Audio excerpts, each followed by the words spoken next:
Hi there, my name is Brian Ward, and I want to welcome you to our 17th episode of the Arkham Sessions. This is the podcast that psychoanalyzes every episode of Batman the Animated Series, and you can't have proper psychoanalysis without a proper psychologist, so joining me as always is my co-host, Dr. Andrea Letamendi. Hi there. Hey there. It's a pretty big week for us.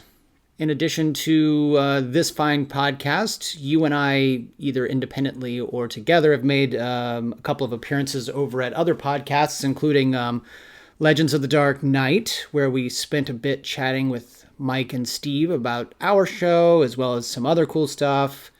And that was fun. Yeah. Highly recommend finding them over at geekcastradio.com. And again, the name of the show is Legends of the Dark Knight. It's a fun show. You should check it out. And then you did a couple by yourself. That's right. This week I had the pleasure of chatting with Henry over at the Geek Speak show. He was doing a WonderCon kind of pre-show, so we talked a little bit about the panels coming up for WonderCon. And you can find his podcast over at thegeekspeakshow.com. Cool. The other podcast I was on is a Star Wars-centric podcast by Trisha Barr and her co-host Teresa. And guys, let me tell you, in addition to Batman, if Drea knows anything, it's Star Wars. So any podcast she's on about Star Wars, check this out. It was actually a lot of fun because we got to talk about Batman and Vader, which are sort of like my two favorite characters. How is that podcast not still going? How did they get you how off am I the sitting radio? Here? Yeah.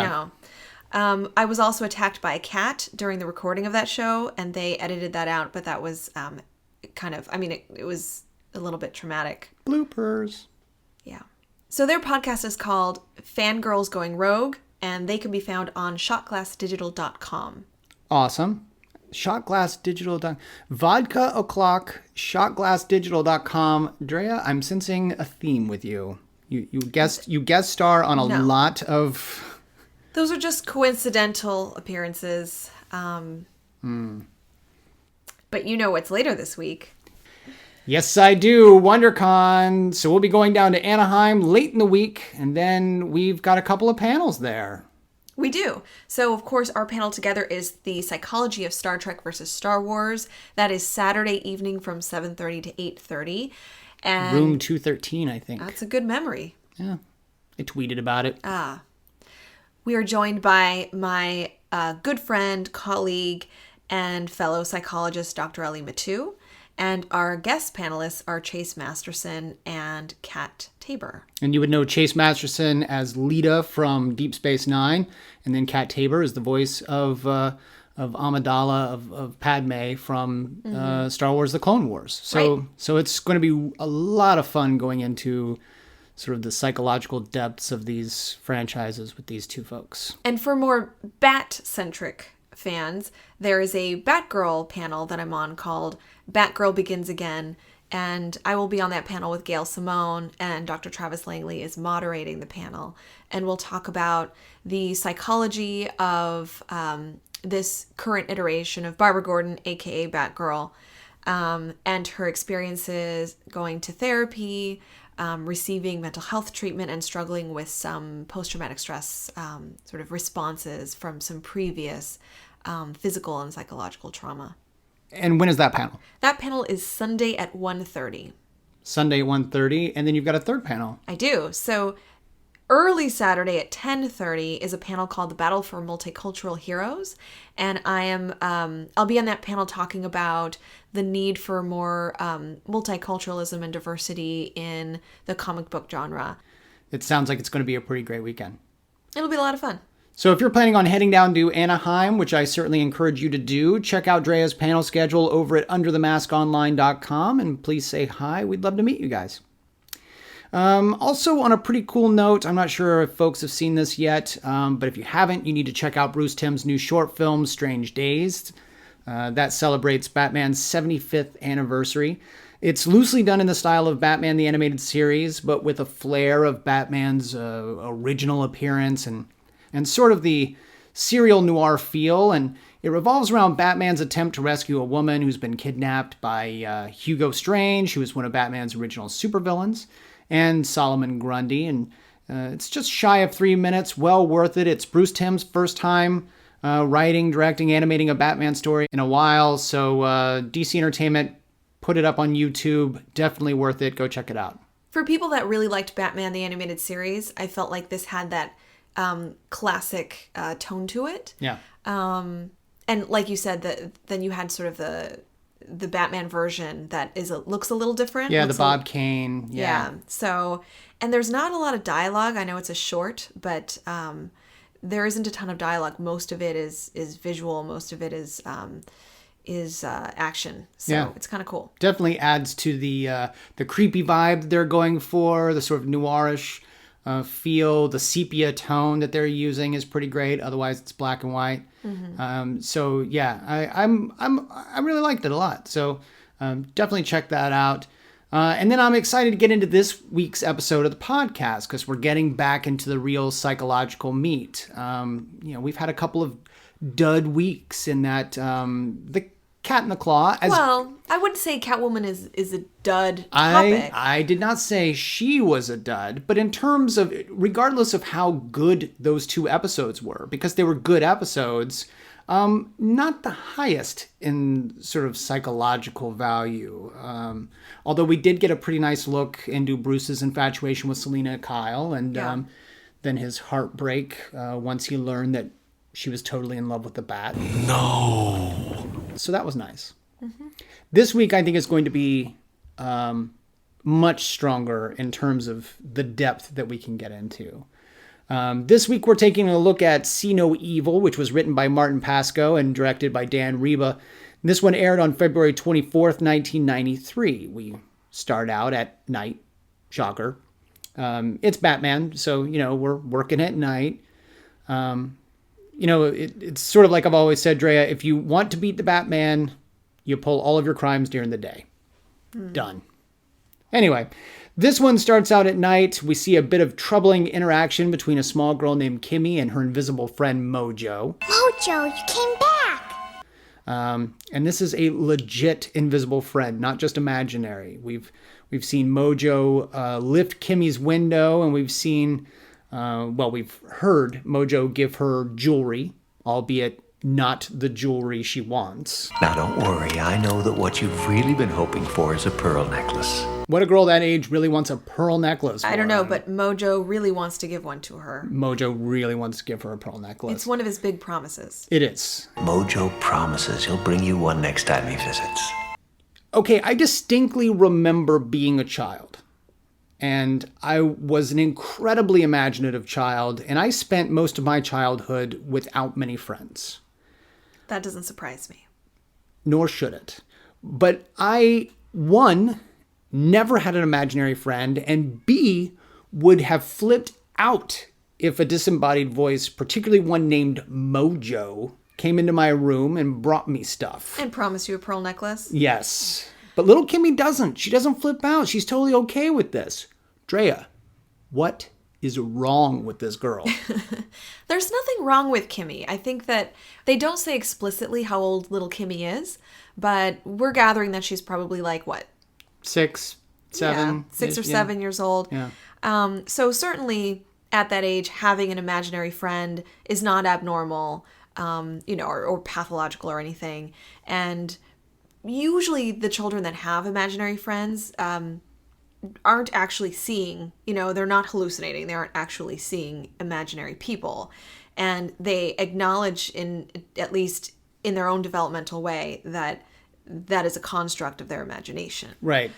This is not a construct. This is something that is physically in her room, and she is not terrified over it. And it's my understanding that her mother, Helen, believes that she's kind of playing and that she has this imaginary friend. And that's why Helen really isn't bothered by these stories of Mojo coming into her bedroom at night and playing with her and giving her gifts. Expensive jewelry. Right.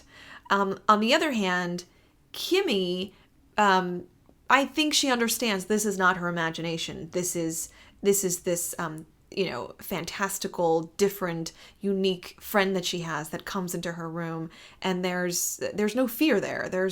She's not frightened by Mojo at all. And I think part of that is, the big reveal is that Mojo is actually related to her. Right. So she doesn't know him. Like, she doesn't, we'll get into that, but But yeah, I think I would worry about Kimmy on a little bit of a deeper level as she gets older, because she's still at the age of 6 or 7, at an age where she should know that there aren't invisible people. Right. She's a little too trusting. She's a little too friendly with invisible things that hand her jewels. So, and yeah. I might even say, we don't, as we get to know her throughout the episode, she does have age appropriate judgment later on. Yeah. But we don't know that she isn't, let's say, struggling with any kind of developmental delay. Right. We don't know if she has emotional or psychological conditions, or if she has a learning disorder or anything like that. So it is possible that that's in some way developmentally she's a little bit different than most kids her age. So there we have maybe potentially, of course, a developmental concern. The other concern or factor is that, of course, she lives in a single parent household. It's just Kimmy and her mother. As the story unfolds, we realize her father has been in prison during most of Kimmy's life. So having this invisible male character sort of giving her gifts is maybe the imaginary / invisible father that she doesn't know. Sure. Yeah, I could see that. So let's talk about that. Kimmy tells Mojo that her mom has told her that they're going to move. Next time better be soon, or you might not find us. Which seems to upset Mojo a little bit. He takes off and we cut to what appears to be a jewelry show. Bruce Wayne is taking a look at an expensive watch, and while this is going on, we're introduced to Lloyd Ventrix, who steps inside the men's room, locks the door, which is apparently a crime. Hey, who locked the bathroom? And is putting on an invisibility suit. He walks out of the bathroom and then just starts robbing the place. I mean, kind of recklessly, just like ripping jewelry out of people's hands. And... yeah, he's not subtle, because I feel like if he would just kind of slip through and that leads me. Yeah, if you had, Drea, an invisibility suit and you had the opportunity to steal a bunch of jewelry, how would you do it in this situation? Well, first of all, you don't know that I don't have an invisibility suit. I don't. But let's say if I had one, I probably would not be so obvious with my jewelry stealing. Because, you just don't want to get caught. Yeah. And you don't want other people. I mean, as this is unfolding, people are realizing that there is this thing that's taking the jewelry and knocking people over and causing this mess. So, again, I don't know why, if you're going to continue to I don't know if that's your strategy. If you're going to continue to rob various, shows and jewelry shops and everything. You wouldn't be ripping things out of their hands. Like, I agree with you 100%. I would do it exactly the way that I would do it if I didn't have the invisibility suit. I'd still sneak stuff so that people wouldn't even notice it was missing. And then, they wouldn't have seen me. They wouldn't know I was ever in the room. And they certainly wouldn't know that anything weird was happening. And then, I'd just walk out the door. But Ventrix, had he done any of that, he wouldn't have caught the attention of Bruce Wayne and, of course, Batman.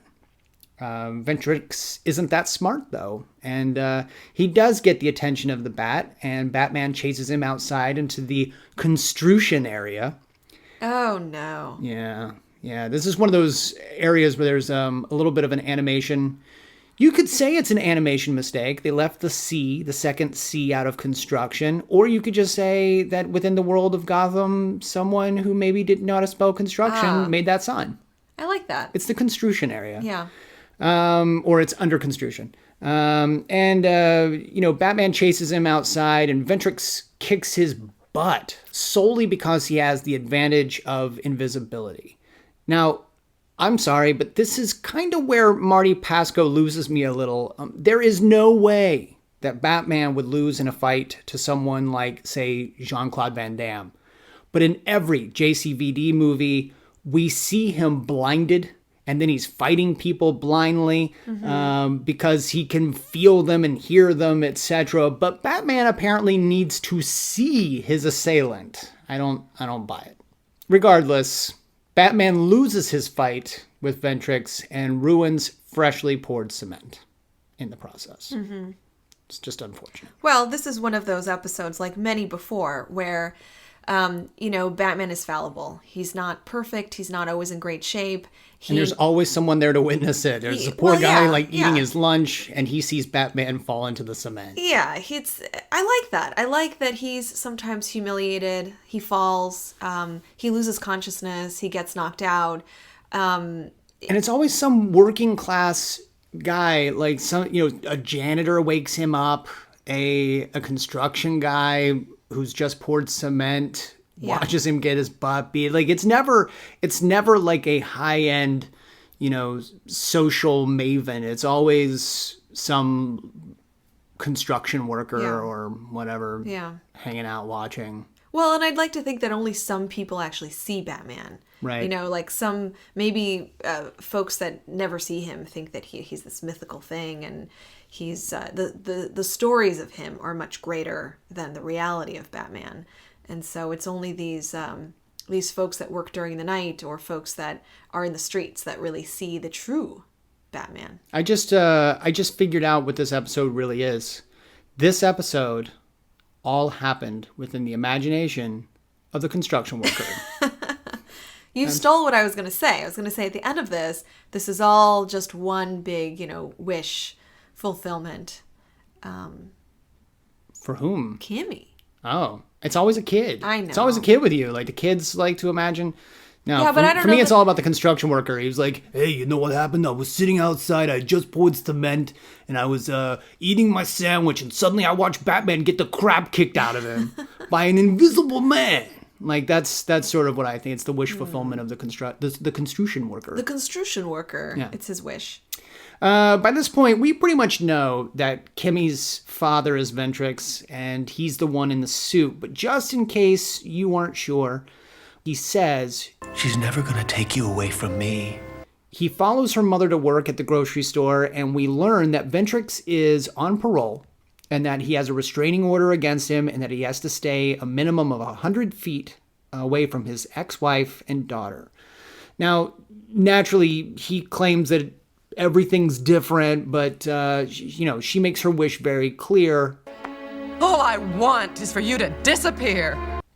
Now, we have a lot to look at here. A, Ventrix is an ex-con. Yeah. B, he's on parole, so he's clearly shown signs of rehabilitation and remorse to somebody. And C, we have his wife, who's clearly unhappy that her ex-husband is back, and she has successfully gotten a restraining order against him.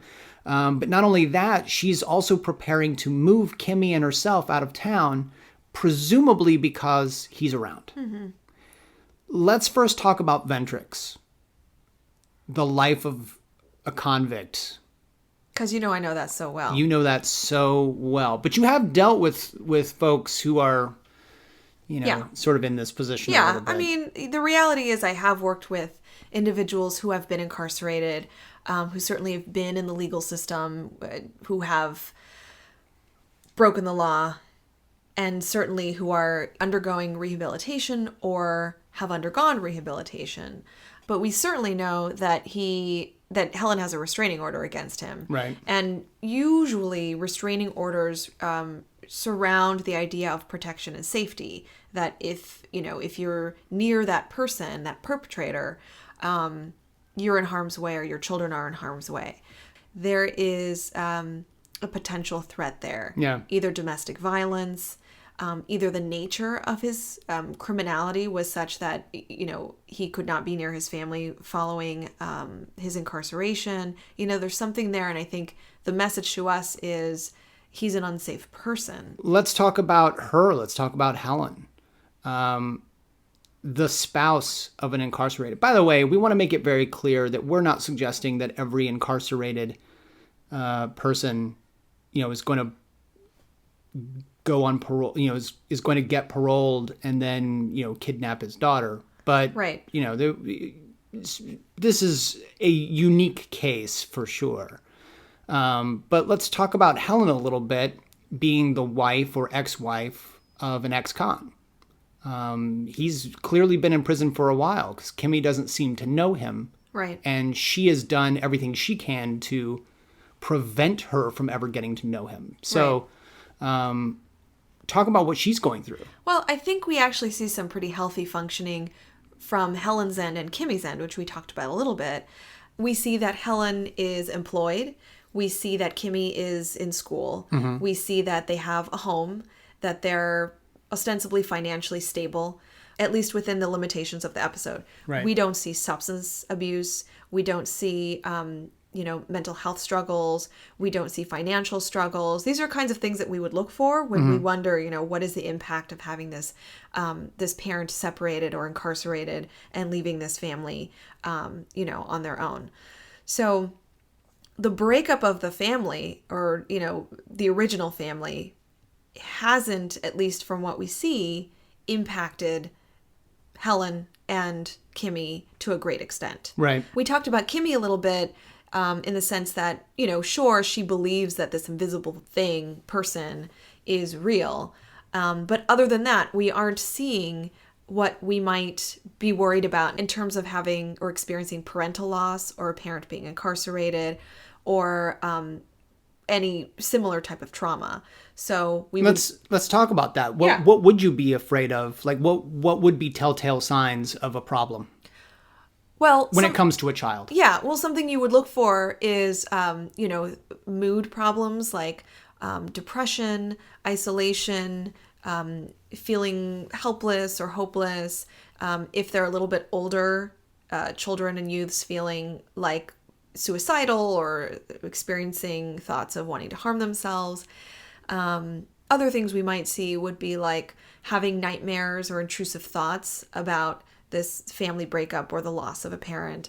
We would see academic problems, so being distracted at school, feeling too anxious or too depressed to function at school. We would see interpersonal problems, so difficulty making friends, not having close relationships, and not having a healthy relationship with a remaining parent. But what we see with Kimmy and Helen is that they do have a healthy relationship. She's quite trusting of her mother, and her mother is quite nurturing, and she's an incredible mom. So, I mean, just to answer your question, I don't really see any kind of sign or symptom of either Helen or Kimmy, hinting that the dad being incarcerated has caused a huge problem for them. So from here, Batman has had his butt handed to him by an invisible man. So clearly he goes over to Wayne Tech. And Bruce learns that a former invisibility project was introduced, but was pulled out before any real work could be done on it. The Cloak of Invisibility, he called it, right? And Bruce learns that the project creator is dead, but that his assistant's still around and keeping up the work. So Batman tracks down the assistant and learns... Basically, we learn that he's not the thief. He's not the man in the invisible suit. But he does learn about the plastic, and he learns about how it works, particularly the fact that the interactions between the electricity and the filament inside are what make it bend light. And the reaction that takes place becomes poisonous, affecting the mind and the body. And he also learns that Ventrix was a hired employee on the project, kind of an intern and an assistant of sorts. And that there's a bit of the plastic which was set for destruction missing. So we now know. I kind of think I know where that plastic is. Yeah. Meanwhile, Mojo finally brings Kimmy that pearl necklace she's always wanted. Oh, Mojo, it's exactly what I wanted. And he takes her from her home and takes her to the Galaxy Drive-In movie theater, where he has a car waiting. Now, by this point, everything is creepy. Kimmy is walking around in her little nightgown, her right arm raised above her head as she's being led by an invisible man. Frankly, it's creepier than Carol Ann and Poltergeist. But this is also where Kimmy sort of turns a corner and wisens up a little bit. She's not down with getting into Mojo's car. You want me to get in your car? And when Mojo reveals that he's actually her father, she's not really all that down with that either. Right. I'm your daddy. My daddy? Get away Batman steps in and Kimmy gets away, and the rest of the episode is essentially a surreal chase with Batman on the roof of Ventrix's now invisible car, which reminds me of all the animation mistakes I've ever seen, because we see Batman basically looking like he's flying. I didn't know he could fly, too. We know there's a car under him, but we don't see it. So, if you're like me and you've seen a lot of animation mistakes, you're just sort of like, oh, animator forgot the car. But it's really kind of heady. Kimmy returns to her mother. Batman fights Ventrix and is still on the losing end until he's able to see Ventrix through a water tower raining down on him. Peekaboo. Peekaboo. At the end of the episode, Kimmy's mother asks who Kimmy's speaking with at her window, and typically Kimmy would have responded Mojo, but in this case she says, Just Batman, Mommy. Oh, him again. Her mother is under the impression that Kimmy's made up a new imaginary friend, but frankly, I'm not entirely sure why. She's encountered the Batman by this point, Helen.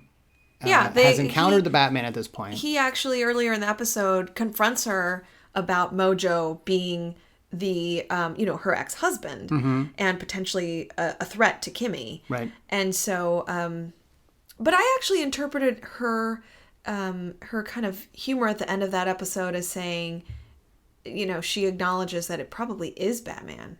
I don't know. No, I think she kind of comes over and closes the window, and she's just sort of like, time for bed. And then, of course, we tilt up and we see that Batman is in fact perched outside the house, checking in on little Kimmy. Yeah.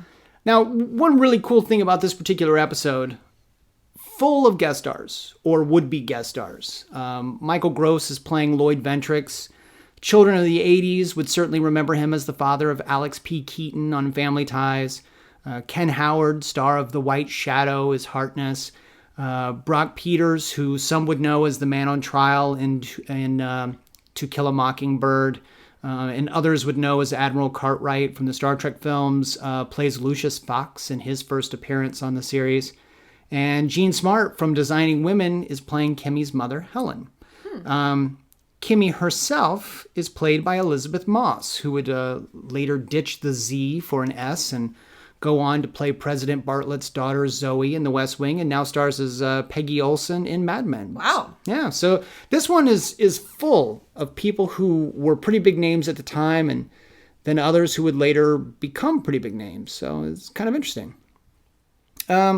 We've talked about child innocence. We've talked about adults who are incarcerated or have spouses or partners who are incarcerated. We've talked about what that could potentially do to a child.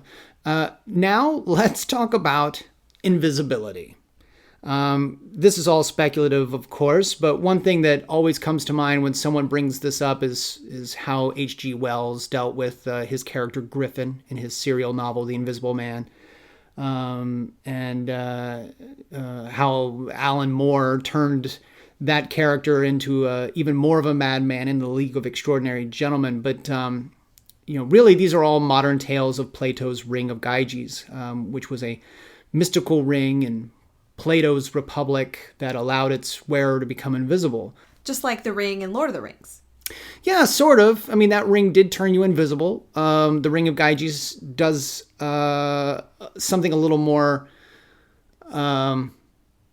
basically, Plato was a philosopher. So, the story wasn't just entertaining fiction. His notion was that anonymity, the invisibility, would corrupt an otherwise moral man. Mm-hmm. So in the way that the One Ring... in The Lord of the Rings corrupts Frodo or Bilbo,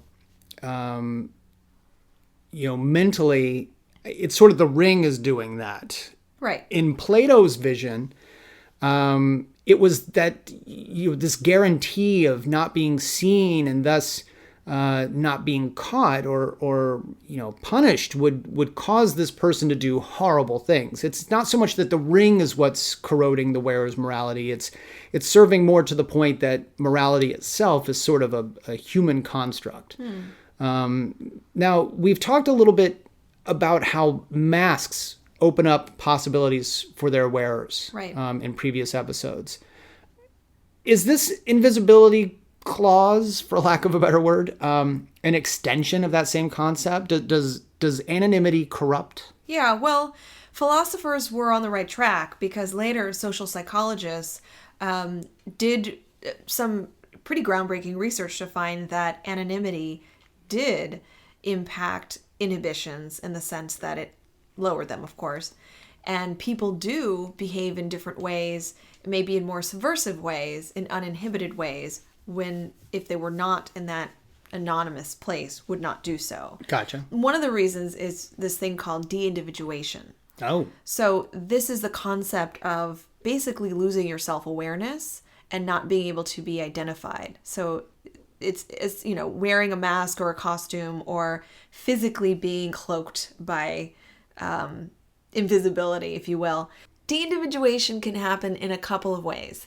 One is in crowds of people. So I know you've heard of, in big crowds, people sort of act in different ways because they can't get caught, right, or you can't really tell who did what.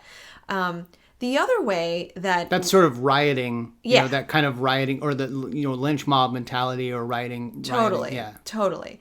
Takes away that accountability. Right. The other way that one can experience de-individuation is through physical masking. So whether it's wearing an actual mask or costume, or this, more fictional idea of the invisibility cloak. And the studies, interestingly, that look at de-individuation in terms of altering the physical aspects of an individual are more hypothetical, but they indeed do show that people would choose more subversive, rule-breaking, kind of antisocial behavior than, if they weren't in that more anonymous position. Right. We also know this from the internet. Why'd you make that? What? I know. The internet? This thing called the internet that has just erased the possibility of acting in ways, behaving in ways without being seen, without being identified. And that has certainly lowered inhibitions and caused more kind of rule-breaking antisocial behavior in terms of that whole troll aspect. Right. The worst possible thing the internet ever did was allow people to go by handles and avatars, no names associated with it.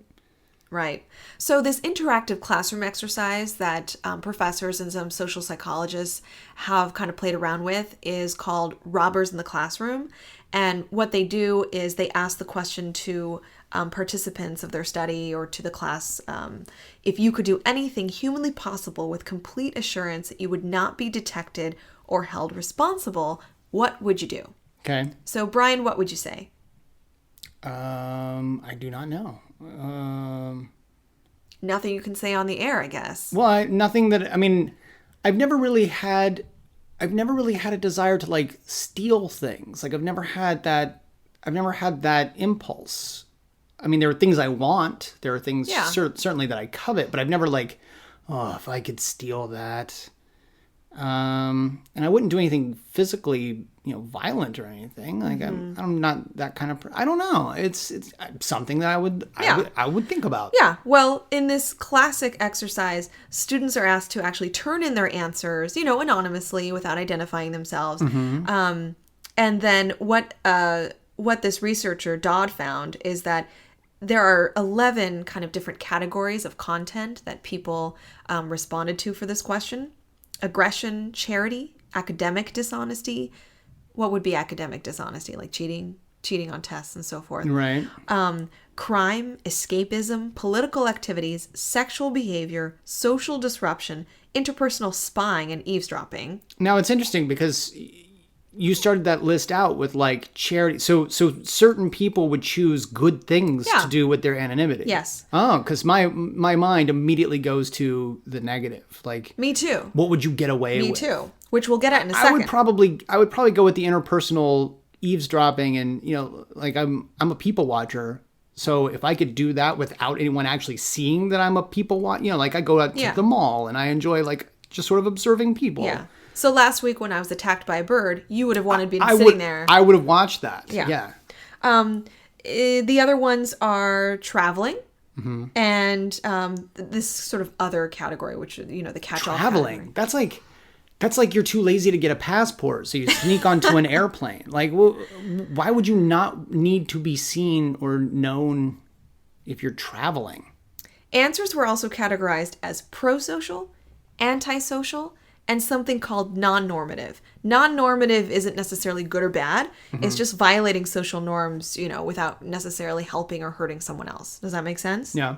And finally, a neutral category. Like, it doesn't seem to fit any of those other previous categories. So the most frequent response... Those are the people you worry about. It's the people who don't fit into any category that you're like, oh, gotta watch out for their answers. The most frequent responses were criminal acts at 26%. Sure. Sexual acts at 11%, and spying behaviors at 11%.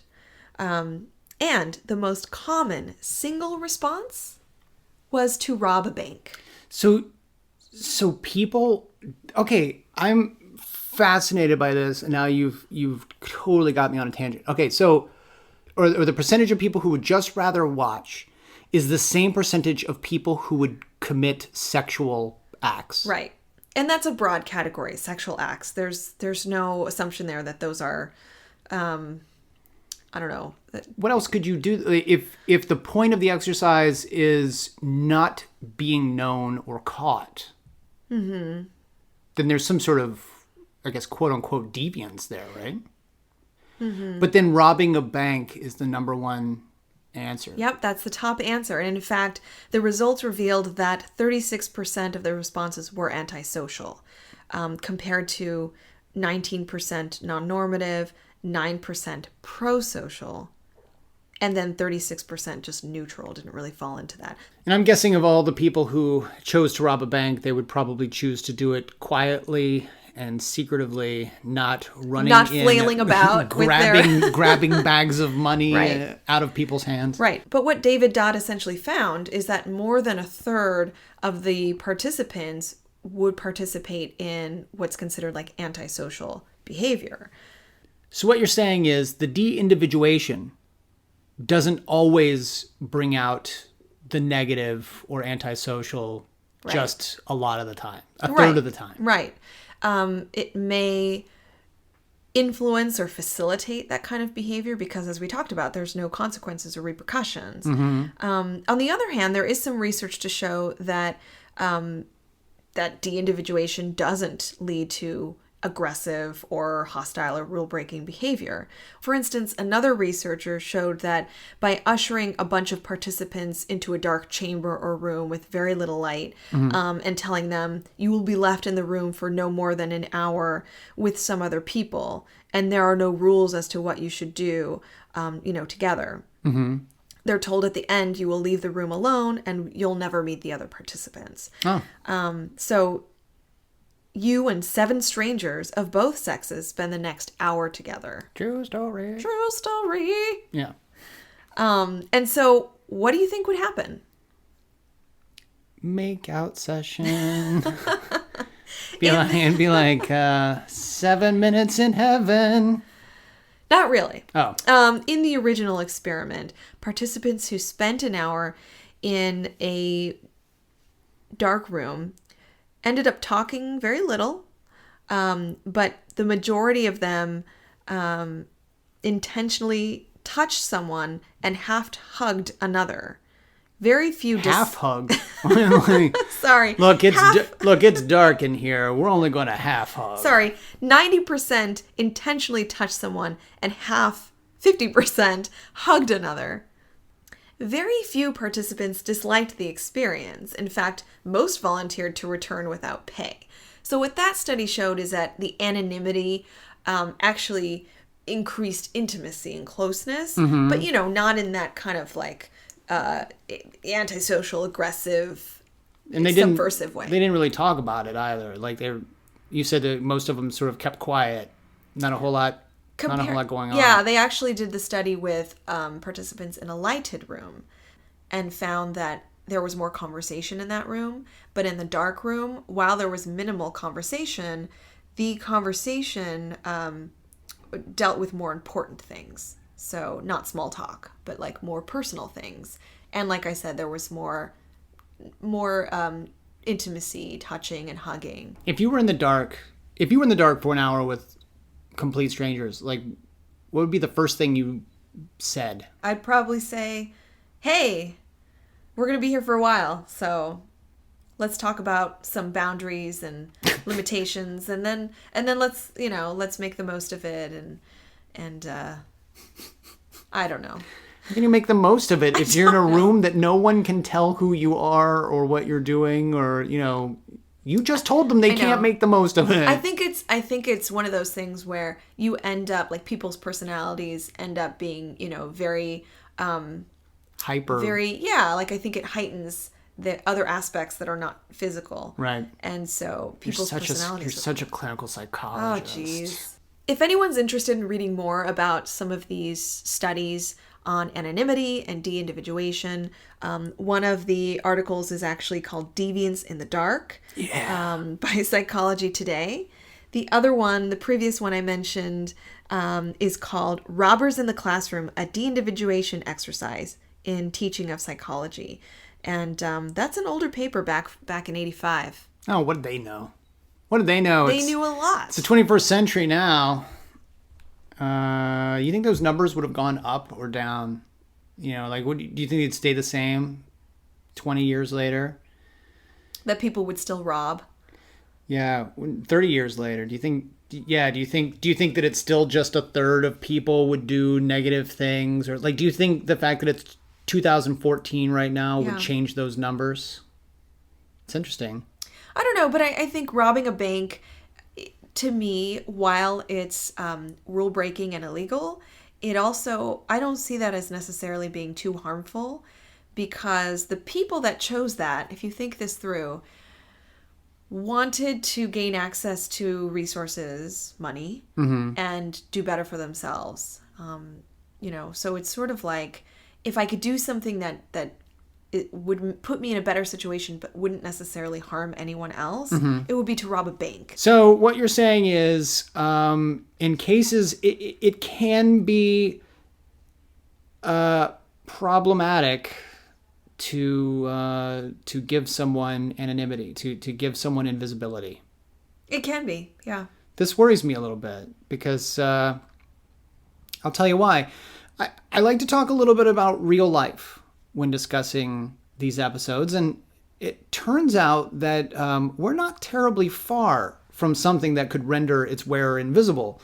This is something that governments all over the world have been researching and funding and working on for decades, mind you. But in the 90s and the early 2000s, one suit was still experimental, but it was sort of making the rounds on the science television shows, and I remember seeing it. It was basically using fiber optic cameras on one side of the suit that projected onto the other side. So if you were looking at someone's front, it would appear as if you were looking straight through them, because the front would have a projection of what the cameras on the wearer's back were shooting. As they moved around, that would correspond. It would, yeah, exactly. It would look weird, but it would, that was the sort of theory that they were putting out on these shows.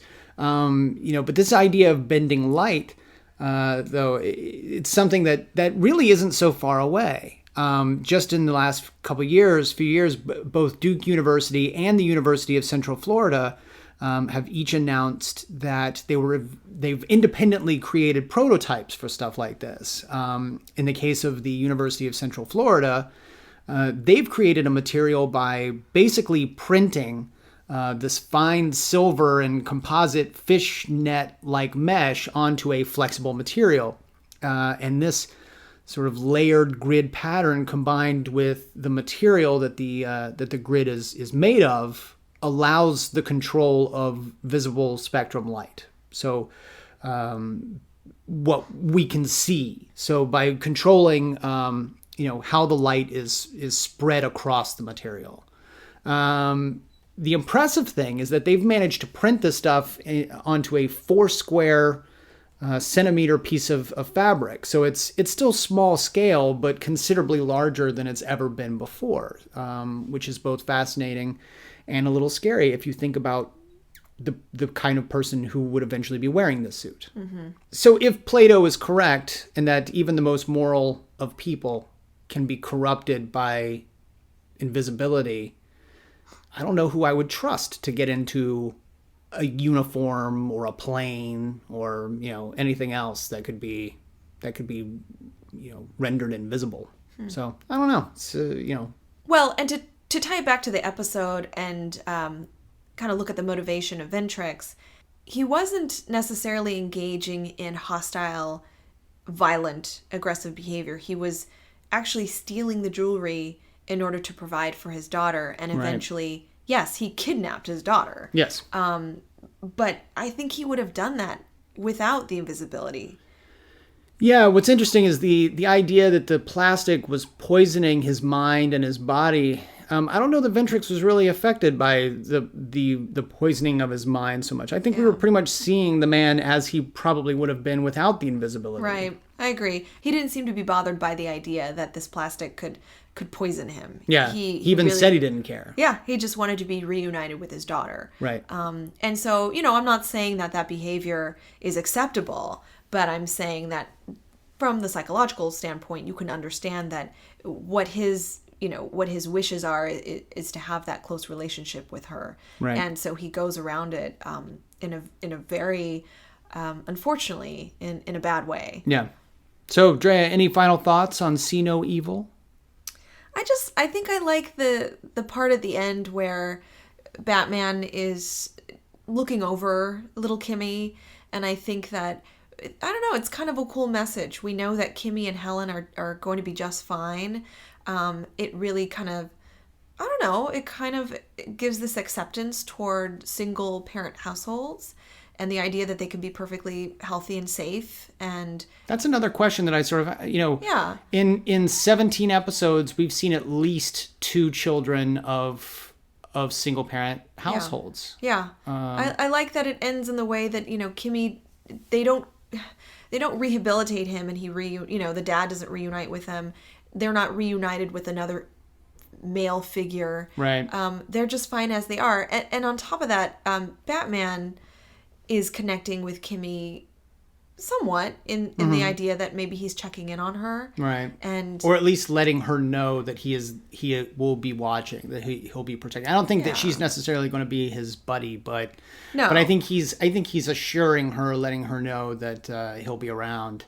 And I kind of like, he's not playing daddy. Right. But he's kind of for a moment embracing this parental role, just to a small degree. And I like that because, I don't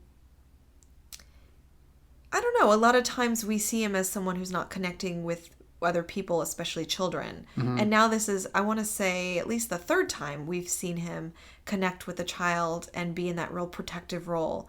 And of course, I'm going to say that stems from his... What were the other times? The orphans. Right. He didn't really connect. He didn't really... Yeah, he put Frog into Alfred's hands, and then he watched from a distance. And then you've got in my basement, but he was unconscious the entire episode. We see then a stronger representation of him connecting to a child in that protective way. Right. Not as if to say like I'm the daddy role now, but to show that he does demonstrate that ability to nurture and have compassion for a child. Mm-hmm. And I'm going to say this, that it stems from his own childhood experiences, and that when he, of course, was around Kimmy's age, he experienced a life-changing, a life-altering trauma. Mm-hmm. And how do you think he felt at that time? Left alone there with his parents taken away from him. Sad. He was sad. And alone. And he had an invisible friend named Mojo. He was helpless. I was getting to that. Yes. He was helpless. And as we know, the story has been told many times, he is alone when he's left alone when that happens to his parents. He wasn't that helpless. He had Alfred. Yeah, I mean, he was helpless. He had a manservant. Right, but he was helpless in that moment. And I think that when he is looking after children as Batman, he understands that feeling of helplessness. Gotcha. And so, they didn't have to have that last scene there with him there, but I do like that they did that. And I think that it gives us more understanding of his complexity as Batman. Yeah. Okay, well, that's it for this week. Tune in next week for another pretty cool episode. Beware the Gray Ghost. Until then, you should come find us on Twitter. We are at Arkham Sessions. At Arkham Asylum Doc. And at BWard028. You should come like us on Facebook. And if you have any questions, comments, criticism, or praise, you can always email us at arkhamsessions@gmail.com or email Drea over at her website, underthemaskonline.com. If you're at WonderCon this weekend, please stop by and say hello. Yep, you can find that schedule over at underthemaskonline.com. Until next week, I'm Brian Ward. I'm Dr. Andrea Letamendi. And we are the Arkham Sessions.